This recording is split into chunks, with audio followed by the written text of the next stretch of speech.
Stranger things থেকে Netflix কত টাকা কামিয়েছে, স্ট্রেঞ্জার থিংস সিজন 5 এর বাজেট কত, কত হাজার বাচ্চার অডিশন নেওয়া হয়েছে এবং আরো কিছু আননোন ফ্যাক্টস শেয়ার করব যেগুলো আপনাকে পুরো চমকিয়ে দিবে। সো স্ট্রেঞ্জার থিংস সিজন 5 এমন হাইপে ছিল যে এই সিজনটা প্রিমিয়ার হওয়ার সঙ্গে সঙ্গে নেটফ্লিক্স এর মতো সিকিউর প্ল্যাটফর্ম ক্র্যাশ করে যায়। বাট এখানে একটা বিষয় বলে রাখি, স্ট্রেঞ্জার থিংস এর সিজন 5 এর এবারের বাজেট কত ছিল জানেন? 400 থেকে 480 মিলিয়ন ডলার, মানে 4800 থেকে 5000 কোটি টাকা, যেখানে এক একটা এপিসোডের পিছনে খরচ হয়েছে 50 থেকে 60 মিলিয়ন ডলার এবং এটা ইতিহাসের সব থেকে কস্টলিয়েস্ট টিভি সিজনস এভার। এখন এত টাকা খরচ করার পিছনে রিজনও আছে। শুরু থেকেই কিন্তু স্ট্রেঞ্জার থিংস সিজিআই এর থেকে বেশি প্র্যাকটিক্যালিটিতে বিশ্বাসী। ইনফ্যাক্ট দ্য ডেমোগোরন এগুলোকে সবাই ভেবেছিল সিজিআই ম্যাজিক, বাট এখানে 90% প্র্যাকটিক্যাল স্যুট ছিল এবং সবাই অবাক হয়ে যায় অ্যাকচুয়ালি একজন হিউম্যান এই স্যুটটা পড়ছে। বাট অবাক করার বিষয় তো আরো আছে, যেমন এই সিরিজটা এখন সুপার হাইপে থাকলেও 15-12 বেশি রিজেকশন ফেস করতে হয়েছে ডিরেক্টর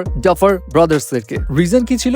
রিজন ছিল স্পন্সর এবং কেবল টিভি ওনার্সদের মনে হয়েছিল যে ভাই এইরকম বাচ্চাদেরকে নিয়ে হরর জিনিস বানাইলে চলবে না, একটু বেশি স্ক্যারি হয়ে যাচ্ছে। আবার কারো কারো দাবি ছিল আরে কারা এই বাচ্চারা, এদেরকে তো কেউ চিনেই না। বাট এত শত রিজেকশন ফেস করার পর নেটফ্লিক্স ফাইনালি ভাবলো যে ঠিক আছে, রিস্ক নেওয়া যায়। কারণ নেটফ্লিক্স এর তখন কি হচ্ছিল, এট দ্যাট টাইম নেটফ্লিক্সে 80s ভাইবের যে সমস্ত হরর কন্টেন্ট গুলো ছিল না সেগুলো পিক করছিল। তো নেটফ্লিক্স ভাবলো যে ওকে লেটস ট্রাই, এবং এই ট্রাইটাই ছক্কা হাঁকিয়ে ফেলে। আর এত ছক্কা হাঁকায় যে স্ট্রেঞ্জার থিংস সো ফার নেটফ্লিক্সকে $1 বিলিয়ন মানে 12,000 কোটি টাকার রেভিনিউ এনে দেয় এবং এস্টিমেট করা হচ্ছে যে আরো এক্সট্রা $200 মিলিয়ন এই সিজন 5 এনে দিবে। আচ্ছা, অডিশনের কথা যদি আসি তাহলে এখানে প্রায় 1200 বেশি বাচ্চাদের অডিশন নেওয়া হয়েছিল, যার মধ্যে 900 বেশি ছিল ছেলে এবং 300 বেশি ছিল মেয়ে। যাই হোক, সো ফার এই স্ট্রেঞ্জার থিংস সিজন 5 আপনারা কারা কারা দেখা শুরু করেছেন কিংবা শেষ করে ফেলেছেন জানাবেন কিন্তু।